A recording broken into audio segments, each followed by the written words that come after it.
Salut à tous, Luc Saviti, courtier immobilier. J'ai l'honneur aujourd'hui d'avoir cette édition de Une conversation avec Serge Brousseau, président de Remax du quartier. Serge, merci de nous avoir accordé un petit peu de temps pour qu'on puisse discuter ensemble. Comment vas-tu? Grand plaisir. Ça va très bien. Un honneur, c'est un grand mot, là. Pour moi. Mais écoute, encore une fois, merci parce que je sais que tu es quand même assez occupé. Et je voulais un peu parler de toi et avoir un petit peu une idée de qui t'es, comment tu penses, quels sont qu'est-ce qui te lève le matin. Mais avant de commencer à tout ça, pour les personnes qui écoutent pour la première fois et qui ne savent pas c'est qui un peu Serge Brousseau, ça arrive si vous n'êtes pas dans le monde de l'immobilier. Je vous donne un petit raccourci. En 86, Serge obtient son permis de courtier immobilier. 95, il ouvre son premier bureau Remax du quartier au plateau Mont-Royal. 2 ans plus tard, 97, il ouvre Remax du quartier à Outremont. La même année, il devient président à la Chambre de commerce, la Chambre immobilière du Grand Montréal, la CIGM. Après ça, dans les années qui suivent, il ouvre beaucoup d'autres bureaux, au fait, pour en finir présentement avec 6 bureaux en total. Serge, entre-temps, il est aussi très passionné de la formation des courtiers immobiliers au Québec. Il est tellement passionné et investi là-dedans qu'il crée et qu'il fonde son école d'enseignement de l'immobilier. J'ai appelé le Collège d'enseignement immobilier, le CEI. Et j'en parle parce que moi, je suis allé au Collège d'enseignement immobilier. Et quand j'ai fait mon cours, pour votre information, le collège avait été reconnu comme le collège ayant eu le plus haut taux de succès, de réussite à travers tous les collèges dans la formation du courtage immobilier. On continue.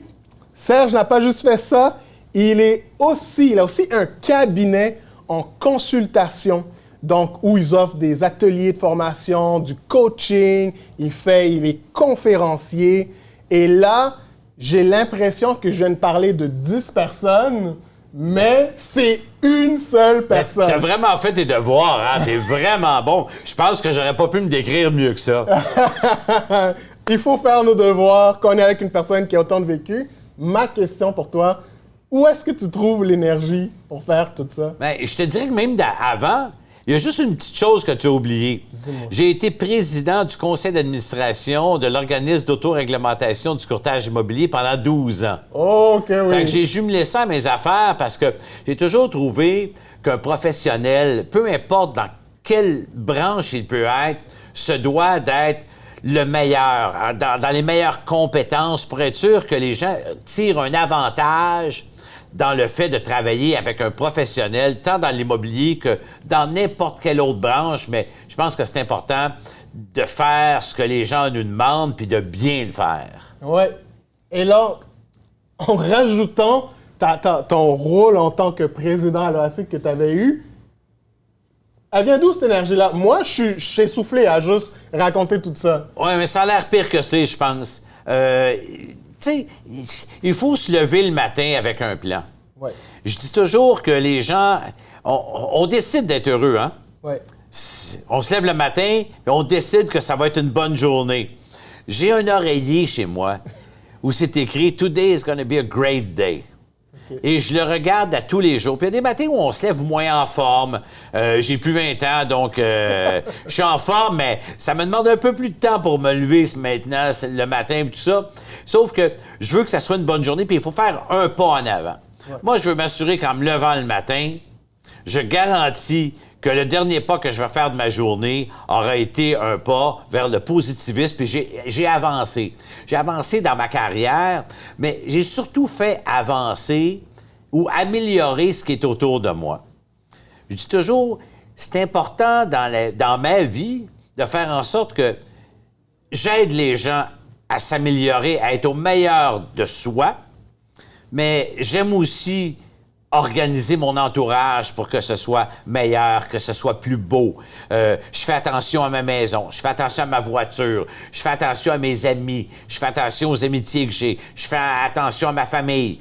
Donc, de porter attention, puis ce qui est formidable, c'est qu'on le reçoit tellement plus. On reçoit tellement plus de la vie après.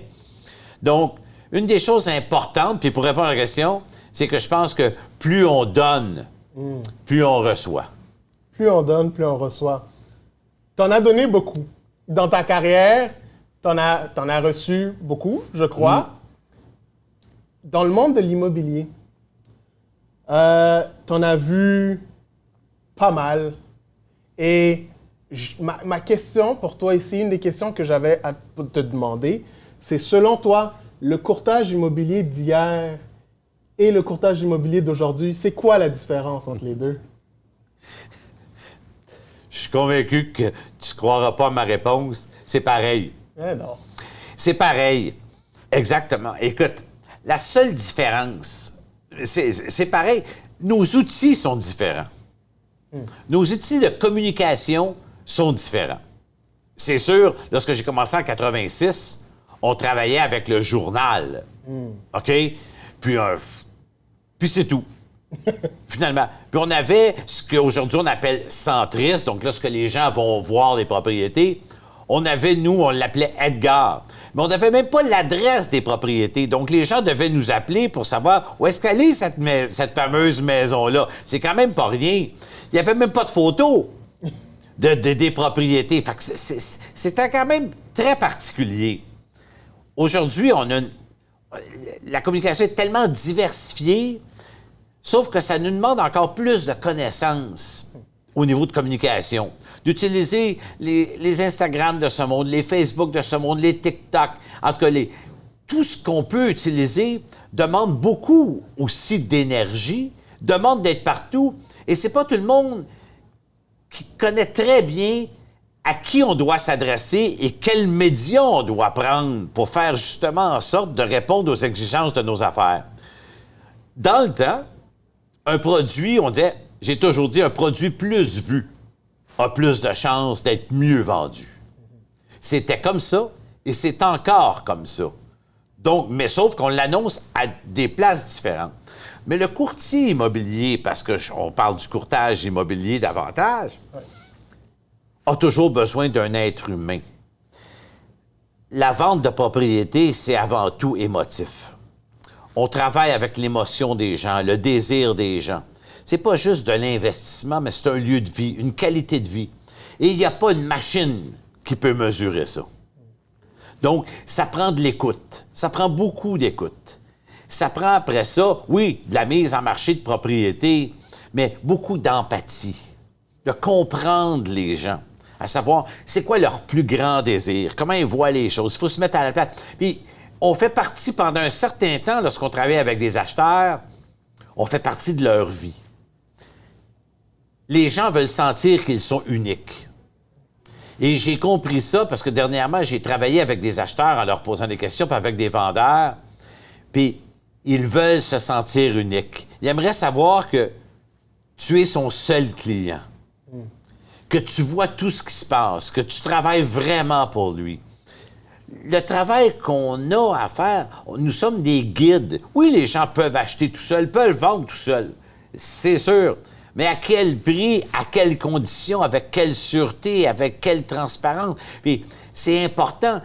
Pour 99 % des gens, l'immobilier, c'est leur avoir. Ouais. OK? Donc, à partir de là, on travaille avec ça. Donc, c'est important de bien les conseiller, mais surtout, avant tout, d'avoir une bonne écoute. Tu avais mentionné l'empathie. Tu as mentionné l'empathie et moi, je vais te le dire, je ne sais pas si je te l'ai déjà dit, mais c'est ce que j'ai ressenti quand j'ai fait le choix de venir me joindre à Remax du quartier. Quand on s'est parlé, on était dans le bureau, on était à Ville-Mont-Royal, on s'est rencontrés pour la première fois, puis on s'est jasé, puis c'est l'empathie qui m'a accroché.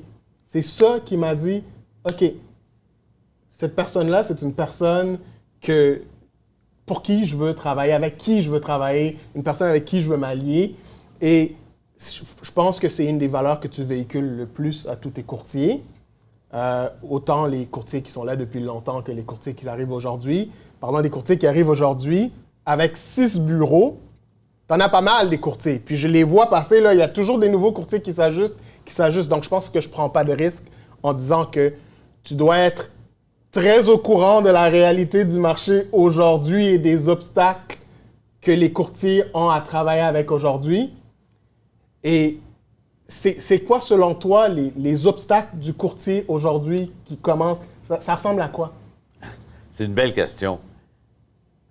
Je pense que les gens ne savent pas encore ce que c'est qu'un courtier immobilier. Le travail que ça demande. L'organisation que ça demande. Et les courtiers immobiliers, c'est des travailleurs autonomes. Je t'apprends rien. Ouais. C'est ce qui est le plus magnifique. Donc, tu décides de tes heures de travail.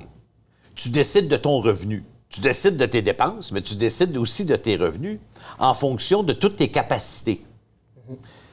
Mais les gens ne connaissent pas tout à fait les capacités nécessaires pour devenir un bon courtier. Puis, tu sais, tu parlais d'empathie. C'est la base de la compréhension. OK? On n'est pas nés tous égaux. Hein? Ouais. Puis on n'a pas tous les mêmes priorités dans la vie, on n'a pas tous les mêmes angoisses, on n'a pas tous les mêmes qualités d'individus, puis tout ça. On n'a pas tous les mêmes stress. Ouais. Puis on n'a pas tous la même vie personnelle. Et il y a un lien très fort entre la vie personnelle et la vie professionnelle. OK? Moi, je dis toujours que la majorité des gens qui fonctionnent moins bien dans notre entreprise, c'est les gens qui fonctionnent moins bien dans leur vie personnelle. Il y a un rapport direct. Si ta vie personnelle fonctionne difficilement, c'est assez rare d'être capable d'avoir un sourire, d'avoir l'air confiant, d'être heureux dans ce qu'on fait. Ça paraît. Et l'inverse est pareil. Si tu fonctionnes moins bien dans ta vie professionnelle, tu arrives chez vous, ça fonctionne moins bien parce que tu perds ta confiance en toi. Tu n'as plus la même énergie, tu n'as plus le même visage, tu n'as plus les mêmes yeux, tu n'as plus la même confiance. Tu as moins de désir. Dans la vie, il faut du désir, la vision. Puis les gens, souvent, qui arrivent dans le courtage immobilier, n'ont pas cette vision-là. Ils ont des visions, mais à tellement court terme qu'ils ne voient pas comment ils peuvent arriver à faire une belle vie puis une grande vie. Il y en a qui pensent encore que le travail de courtier, c'est un travail à temps partiel. Mais c'était un peu comme ça avant, quand j'ai commencé. Les gens rentraient dans l'immobilier. Je me dis, c'était pas le 3e âge, mais c'est souvent le 3e emploi. Les gens allaient là pour finir la carrière, pour avoir du plaisir, faire quelques ventes. Certaines dames faisaient ça comme presque de AB. C'était qu'au lieu d'aller jouer un bridge, ils devenaient agents d'immeubles. Écoute, maintenant, il y a tellement de réglementations. La loi du courtage immobilier. Nous sommes au Québec, un des endroits où le courtage immobilier est le plus réglementé dans le monde. Ouais. Deviens pas aujourd'hui courtier qui veut. OK? Donc, il y a tout l'aspect connaissance, mais il y a aussi tout l'aspect du savoir-être. Puis le savoir-être, c'est là où les gens travaillent le moins. Comment être une meilleure personne? Comment être bien? Savoir ce qu'on veut. Tu sais, je donne souvent comme exemple, les gens vont partir en vacances pour une période d'1 semaine ou 2 semaines à Cuba, en République dominicaine. Ils vont passer leur soirée à regarder sur Internet les hôtels, les 5 étoiles. Si tu as fait moins de sous, les 4 étoiles. Si tu en as fait encore moins, les 3 étoiles. Puis là, on va comparer tout ça, puis on va passer des heures et des heures pour savoir où on va aller passer 1 semaine. Puis il y a des gens qui ne prennent pas 1 heure pour savoir ce qu'ils vont faire de leur vie. Ça n'a pas d'allure. Fait que moi, ce que j'aime faire avec les nouvelles personnes, puis avec mes anciens courtiers, les anciens courtiers, je les connais plus parce que ça fait 20 ans ou 25 ans que je suis avec eux, puis on a évolué ensemble, puis on a grandi ensemble. Mais les nouveaux courtiers, j'essaie de les rendre conscients de ce qu'ils sont après faire, puis d'essayer de leur donner une vision. Bien, c'est pas moi qui donne la vision, mais de poser assez de questions. Et c'est normalement ce qu'un bon vendeur devrait faire, poser assez de questions aux gens pour être capable de savoir eux-mêmes ce que les gens désirent avoir. Quand je rencontre un acheteur ou un vendeur, la première question, avant de parler de maison, je leur dis, parlez-moi de vous. Parlez-moi de vous. C'est quoi vos désirs? Comment vous la voyez, la maison? C'est quoi l'idéal? Partons donc des idéaux avant d'amener la petitesse de ce qu'on pourrait avoir. Regardons le maximum. Rêver, c'est permis pour tout le monde. Hein? Encore gratuit. Oui. On a parlé de beaucoup de choses, mais à travers ce que tu viens de dire, ça me donne le goût de te poser la question. Selon toi, une carrière à succès, ça a l'air de quoi? Ou c'est quoi le succès pour toi? Le succès, c'est d'avoir répondu à ses propres attentes. Ça veut dire quoi? Dans tous les domaines de la vie. Donc, quelqu'un peut être... Vous savez, la rémunération ou le salaire qu'on peut faire, nous, c'est pas un salaire, la rémunération qu'on peut faire diffère, puis le bien-être qu'on a diffère d'un à l'autre. On n'a pas tous les mêmes besoins. OK? Donc, je vous dirais que le succès, c'est quoi? C'est au départ de le déterminer. Si tu n'as pas d'échelle de valeur ou si tu n'as pas d'unité de mesure, tu n'as pas vraiment de succès parce que tu n'as pas déterminé où est ton succès.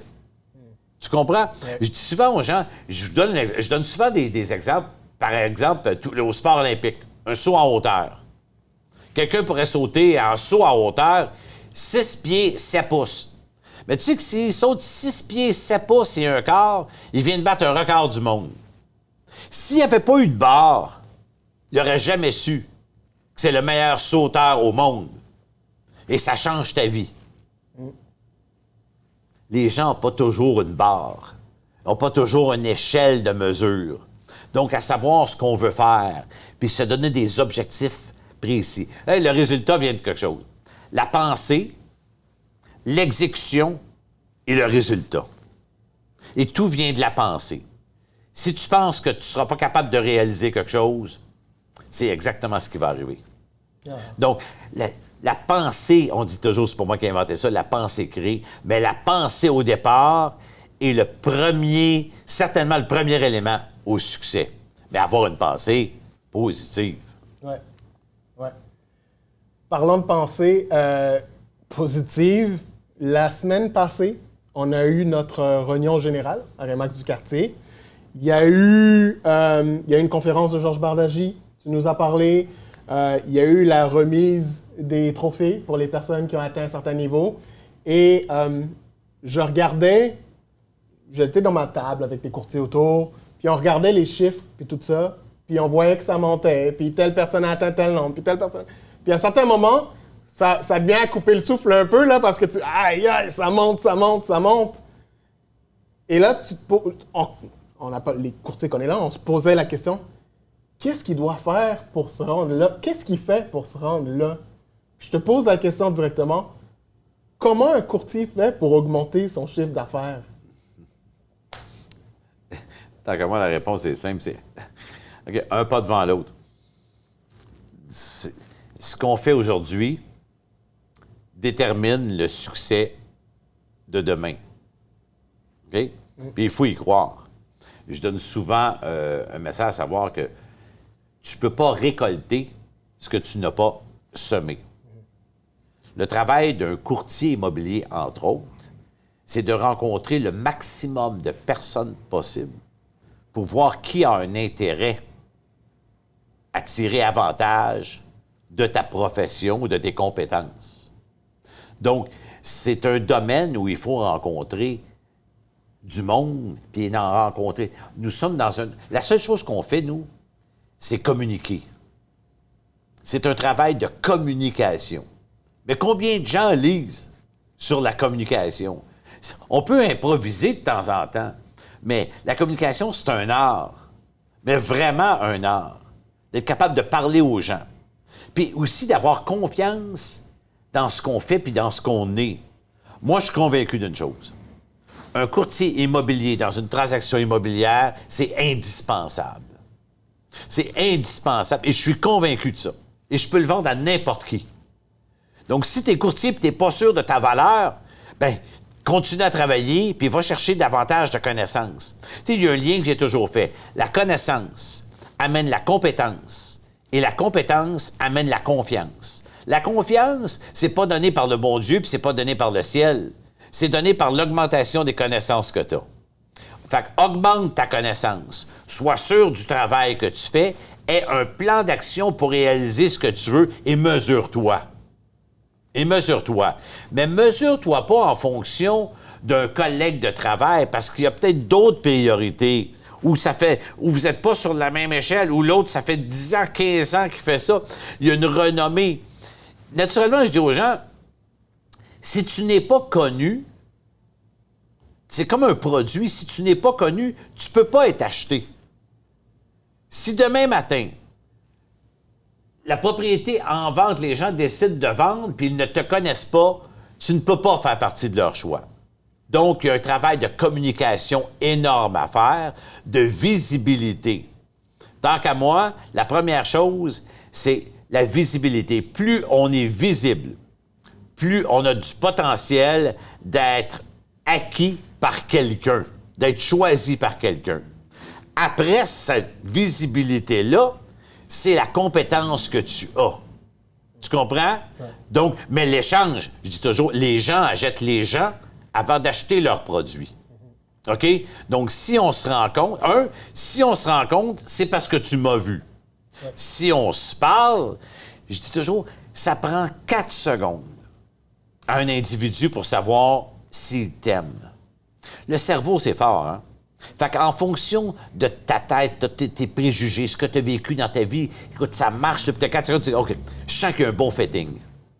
Mais il faut rencontré le maximum de personnes possibles pour avoir le maximum de bon fitting. Ouais. Tu comprends? Puis après ça, on parle d'affaires et là, les compétences deviennent importantes. Puis après ça, la disponibilité, puis tous les qualificatifs que quelqu'un devrait avoir pour être un bon professionnel. Parlant de qualificatifs, je pense qu'on va, valeurs, avoir les mêmes valeurs. Je te pose la question directement. C'est quoi les valeurs d'un bon courtier immobilier?